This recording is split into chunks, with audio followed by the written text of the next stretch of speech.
On this episode of the podcast, I have with me Utkarsh Sengar. He is the Director of Engineering at Webflow. We're going to be talking about, an area that actually has a lot of expertise in around growth engineering and what it is and how do you measure the ROI, the customer behavior. We're going to try to jam in as much as we can with Utkarsh, and I appreciate you being on the show, and I'm excited to do this.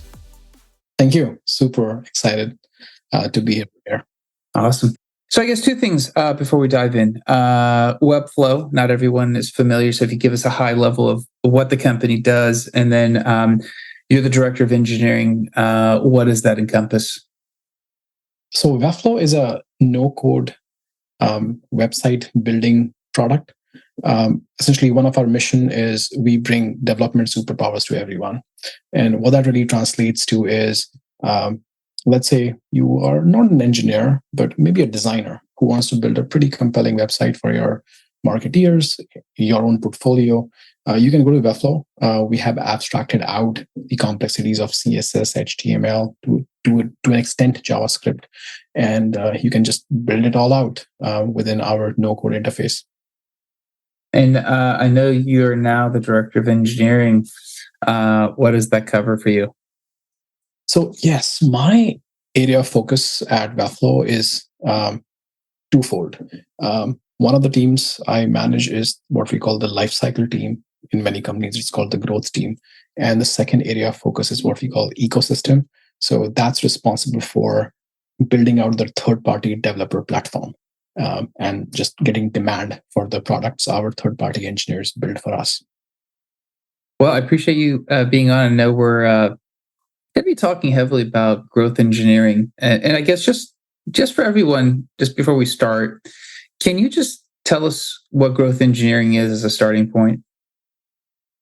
Yeah, such a broad question, but totally. I know it's something which is, I think, applicable to pretty much all companies, but depending on the stage of the company, the answer to that question varies. So let me give you an example. Let's say you're a two-people startup. At that point, everything is growth. Like you are focused on building a product which meets customer needs, but at the same time, you have to serve your own business. You have to make sure that product sells well.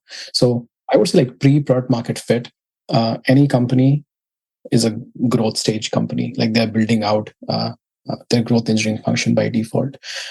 Once the company reaches a certain scale where they have a flywheel which is working well, that's when growth teams are more formed in a more dedicated way. And at that stage, the focus of a growth team is look at all the product offerings your company is building for your customers, which can not be necessarily one. You would have probably 2 to 3 personas within your product line addressing customer needs. How do you bridge the gap of what are you building with how are you selling it to your customers so that it aligns with their needs and their business like values they have? So that's where I fit in. Like that's where a lot of early stage growth teams do help in scaling their products to be aligned with business needs. And then there's like late stage companies where growth teams are more embedded within functions, specializing in scaling SEO operations, specialize in scaling marketing operations. Like how do you automate your ad tech? So these are the three broad strokes in which growth teams differ, and largely they focus on bridging this gap of how do you make a product and sell it to your customers effectively. No, I like the overview. I think that's a great way of looking at it. And I guess if you were looking at the makeup of a growth engineering team, what kind of skill sets are on that team? What kind of skill sets do you need on that team? Yeah, I think it's almost often the primary skill set in a growth engineering team is focused on being a full stack engineer. So that's one, which is like in terms of engineering skill set, you should be comfortable going throughout the stack and focused on problem solving, which is the next skill we look at, which is like if you're looking to specialize in certain technology, growth is probably not the place to be in early stage or late stage companies. Maybe super late stage public companies, growth teams, yes, they will deeply specialize in certain areas. But for most of the places where I've seen growth teams succeed, they are engineers who can wear multiple hats. In one of the instances, I actually had an engineer who was very comfortable designing in Figma and then building it out on a front-end experience. And my like one of my criteria, which I try to focus on when evaluating engineers, is of course have full stack focus, have a strong product sense. Like they need to understand what good looks like, like in terms of product taste, not just build what they're being asked to build, which is of course an attribute in all engineers should have, but in growth it's extra necessary to have a strong product sense of what customers would need. And lastly, which is I think the hardest skill to build in engineers, is this knack for understanding customer behavior, which has like metrics, use amplitude, mixed panel, whatnot out there. And second is just understanding customer through their behaviors on the product, like using tools like Hotjar or User Story to understand what customers are doing, which informs your hypothesis of what to do next for them to help them reach their like next stage of success. So I would say these three areas is what makes a successful growth engineer. Absolutely. I guess I was kind of listening to you talk about the the team makeup and the type of functionality that the team is working on, and I hear a lot of data. I hear a lot of components of data in there, and you're probably working very closely with the data team. Maybe talk about what that relationship looks like and how do you partner with data teams? Yeah, there are in my experience there are like two sort of like work streams which are activated while interacting with a data engineering kind of team. One is like just real-time data flow, which is like make sure the data you are capturing about the customer behavior, like user events, they are captured well, they are rich, they have enough information where downstream analyses can be done effectively.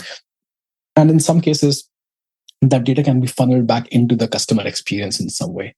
So, for example, one of the things we built back in the day was like we called it like fear of missing out, which was just show the counts of invites somebody received on their profiles. It was like some job posting feature. Like just that one functionality felt fairly straightforward, but the value was it created the sense of urgency that, oh, my profile is being visited a lot, I should enhance it further. So that was an example of us working on real-time data funneling back into the product. So that's like one work stream, focus on personalizing data access for growth experiments, creating urgency in customer to take certain actions, which helps them at the end. Second work stream is focused on data analysis, which is going deeper into understanding customer behavior, like looking at their activity on the website, on their mobile app, linking them through business metrics, like segmenting the customer behavior, identifying like what kind of segments do what kind of actions. And that goes back to my first point about making the data richer and actionable, and then using that data to really make sense of that. And on the second front, a lot of work and a lot of collaboration with data and data analytics team goes into just identifying like how to find those segments. And of course, SQL queries are a big friend to us, but these days I think there are a lot of nice tools out there which also helps us do this job well. And I guess you hear a lot about the the data teams also running A/B experiments and trying to look at how to improve functionality, bring back the metrics into the team. I guess when there is a developed data function, and let's say they are they run a lot of experiments, is there ever any like conflicting responsibility as a growth engineering and let's say a more advanced analytics team that's running those type of experiments? Oh no, I would say it's more of a partnership, complementary. Yeah, like the growth team's focus is leveraging the data capabilities, maybe an A/B testing tool in-house or third party, and using those tooling and support to build a product experience which generates more data for further analysis and drive business impact. And it's more of a partnership with the data team around either help us analyze that in some cases when things become too complicated, or in most of the cases provide us the systems like the tooling, the software needed to make that data accessible and queryable for our own analysis. Absolutely. I guess, there's a partnership with data. You're part of the engineering team. Is how do you measure the ROI of being on this team? Because obviously it's very instrumental. I mean, it's the growth. But also then you have a sales team that's responsible for sales and a marketing team responsible for marketing. Is it easily done, or how do you tie back to the ROI of, hey, this team is producing X value? How is that done? Yeah, great question. And so, in just building software, let's ignore data team for a second, like a growth team for a second. Building software is easy to measure early on. Like you build something, people are buying it, amazing growth is happening. But as companies become bigger, how one feature contributes to business growth is a very hard thing to quantify. There's an attribution problem for product software teams in general building systems. So on the product side of things, I think it's even much more harder to quantify what is my business impact. Of course, in some large, let's say, SaaS companies, which has like, let's say, Salesforce, they have like well-defined clouds within them. That is a bit more quantifiable. But if you drill deeper into those, it'll be harder for them to quantify what is their impact to this like big picture system they are building. Growth teams are lucky that way, where our impact is way more quantifiable. Like we are owners of very specific metrics within the company. Like when we start our year, we of course have some negotiations about what should be our OKRs for the year, and we start with like taking up like very business focused metrics, like we will increase NRR by X percentage, some revenue number. So we are much more closer to the money, if you will, than other traditional product teams. Because of that, our impact is very measurable. The challenge, I would say, for a growth team is, like our bread and butter is running a bunch of A/B tests, using those learnings to build upon something bigger. Individual A/B tests result in like a win or loss. Easy. Like that's a fairly easy thing to quantify. The challenge is, how do you combine the win of, let's say, the last 10 tests and then like say like, hey, this is the broader impact we had. That sometimes gets a challenge. So like attribution of success so let's say our revenue went up from 100 to 150 million over 1 year. Let's say that happened. Some of the A/B tests we ran maybe contributed to like, let's say 10 million, and the remaining 40 was due to some product improvements, just natural growth. Is that really that 10 million, or did we contribute more? Attribution of that number is a little harder. And there are some ways to capture that attribution, like by things like hold dot groups and other things. But again, so coming back to your question, it's definitely easier because we are held accountable to very direct measurable metrics for the business, which is tracked again by revenue or some of these business metrics. Interesting. I guess, I was just thinking about that. I mean, obviously seems highly instrumental being on a growth team. And obviously you're responsible for two different teams. How do you maintain, I guess, the product and the growth engineering, I guess, mindsets? I mean, obviously they're both engineering, but they have slightly different. To me, it seems like mindsets. Maybe I'm correct, but and if I am, you can please correct me. But how do you manage that?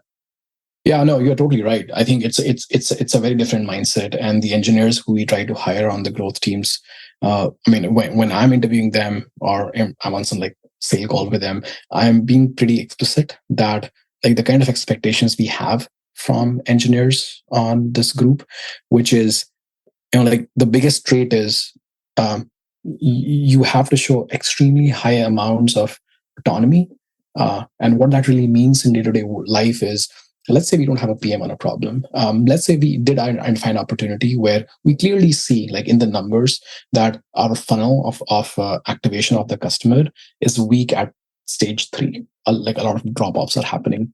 An engineer should be able to identify that, should be able to devise a hypothesis of like how to address that problem, and then build an experience to improve that funnel. So that's the baseline expectation we have from an engineer. And yeah, candidly, many engineers don't want to do that. Like many engineers enjoy just building amazing and hard systems, and that's a totally okay thing to do too. That's its own challenge.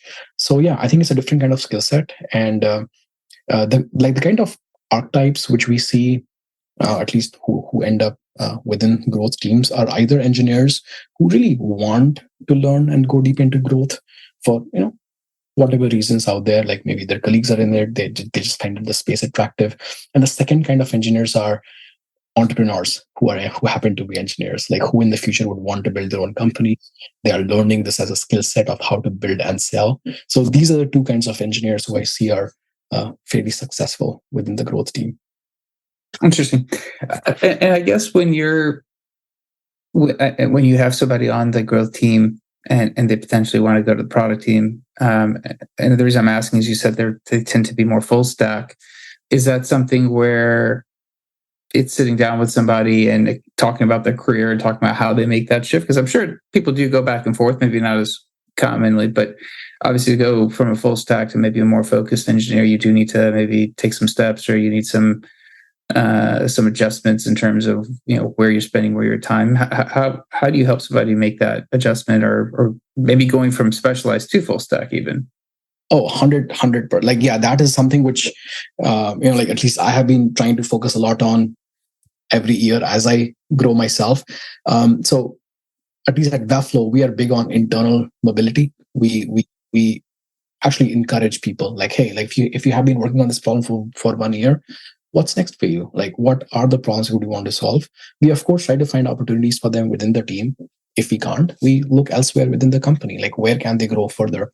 What I see is maybe over the last 1 year, I have seen maybe 2 engineers who fall in that bucket, where they are strong engineers within growth too, but their long-term career goals are more aligned with like specializing in a certain area. For example, in Webflow's case, like one of the most mature and complex system we have is what we call the designer. It's essentially our IDE where designers build the product, like their websites. They just wanted to have exposure and more deeper knowledge of that one system. So, like in that case, we couldn't help it. Like the growth team does not specialize in certain areas. So like sometimes we do, like sometimes we have to run our off experiments in a certain area, but that's not the spirit of it. The spirit is problem solving, which happens to be in designer. But if a person has made up their mind that they want to gain expertise in a certain technology, we help them transition to that area. And the same thing works the other way around, which is some engineers are excited about just working on problems which are more full stack, touching a bunch of areas, including marketing in many cases. And we help them be exposed to those problems. But I can tell you, it's definitely not for everyone. It's a special kind of interest people need to have. Interesting.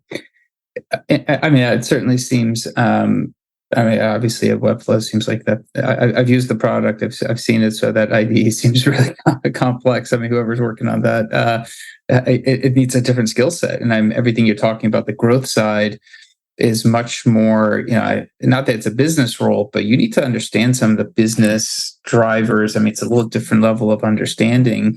So I could see how the two hats are very different, even though coding is sometimes coding, but it's a mindset. I was going to ask you, when you're kind of looking at people coming in and they're interviewing, do you sometimes through the interview process start seeing, hey, you know what, you probably would be a fit for this team. Let's talk to you about what growth engineering is and position it just because they might have that aptitude? Does that come up a bunch for you?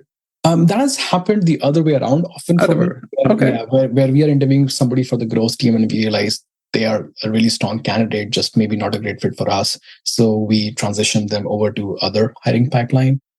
Maybe the other way around, which is essentially from product person interview pipeline coming to us, has happened, but not that often. Okay, interesting. I'm starting to ask this question of leaders, and I was going to ask you, it just popped into my head. I hadn't prepped you for this, but it's not a hard question. It's more of a philosophical one. I've been talking a lot about the fear of missing out in technology and this kind of weird pressure of, trying to stay up to date, trying to know what's coming out. Don't adopt too soon, don't adopt too late. It all seems like very much an art, not a science, because you're using your best judgment to implement technology at the optimal time. That FOMO for an executive, as you're trying to, see forward and think forward, like how do you work around that? How do you balance that, hey, I know what's coming. I have to put a certain amount of research. I have to pay attention to this, but obviously you don't want to jump on every single bandwagon and trend because that's just, you can't adopt it. Your team would just implode. How do you manage that FOMO? Yeah, definitely. I mean, it's such a, like also being an engineer, like a new cool thing definitely attracts you so much. So it's definitely a very hard balance. Look, like I think the way I at least try to internalize it, and of course, I'm not saying like we do a great job at that all the time, but that's how we learn. Is like we think about this in terms of is a potential solution coming in front of us, a technology, a hammer, is that truly helping us solve the business needs we have at the moment, or something which we know concretely about? And if it does, then we think about this as, let's incubate this. So we don't set some crazy like OKRs and like company level change direction or something like that. We just focus on, let's incubate this. Let's think about do not invest too much, but focus on solving a problem well for one concrete use case, gain the learnings, gain the insight out of like how that works. And if we see some light in solving that one problem, then try to see, can that be replicated across to second or third? So yeah, it's just tinkering around, honestly. Like you tinker, you learn, and then you probably apply. And like one closing thought on that is it's a great quote by like one of my favorite programmers, Nathan Mars, on this topic, where he talks about, again, I'm going to paraphrase him, which is abstractions are not invented, they are discovered by a series of concrete use cases. And what he's trying to say here is focus on identifying the concrete use cases which drives your business value or something which you truly care about. And from there, like those abstractions or systems you want will be discovered. They will show themselves up. And in many cases, I've seen like technologies are forced invented within the companies because we want to do this. I think that's where things fail. So like that's what I try to give my team guidance on. Focus on concrete use cases. Everything else will expose themselves. And I think that has been working well. We'll see how things go. No, that's great. No, I like the paraphrasing example, and I think that makes a lot of sense. And I think it's a challenge, right? Because you have engineers that are tinkerers by nature. They're probably coming to you constantly with different ideas, from both the growth team, the product team, and obviously, I like this idea of finding the use case. Don't go work the other way around. So I think that's awesome. Utkarsh, I know we're running out of time. And before I wrap up, I always like to ask my guests this question I was going to ask you as well. If you could ask a future guest on the show to cover a topic, what would you like to hear about? I'm a growth person, so I'm going to be biased towards growth. I think there are a couple of people I really admire a lot in this space. And I think them sharing insights about engineering and how they partner with engineering will go a long way to just build future growth leaders. So one is Casey Winters. He is he's amazing in like how he thinks about growth. I have met him a couple of times. I think he has great insights to share about just growth. So I think he'll be a good addition. And the second would be Elena Verna. I have not met her, but I think she's pretty solid in like how she thinks and rationalizes things in her head about growth and business in general. Okay, definitely. More growth engineering podcast could be good. I think a lot of people would like that as well. Lastly, if somebody does want to reach out to you to pick your brain on anything you talked about, what's a good way of getting hold of you? Yeah, LinkedIn works best, but I know a lot of people are not like that active on LinkedIn sometimes. Now they are. So I'm also on Twitter. So Twitter, LinkedIn works best for me. All right. We'll make sure to include those in the show notes. Thank you for being on. Thank you for taking the time to chat. I really appreciate it. Same here. Thank you so much for having here, Amir. Absolutely. That's it for today's episode. Be back again, different guest, different topic. If you did find the podcast useful, please share it with somebody else that you know. Like, subscribe, leave a review wherever you are listening to this. I appreciate that very much. Until next time, thank you and goodbye.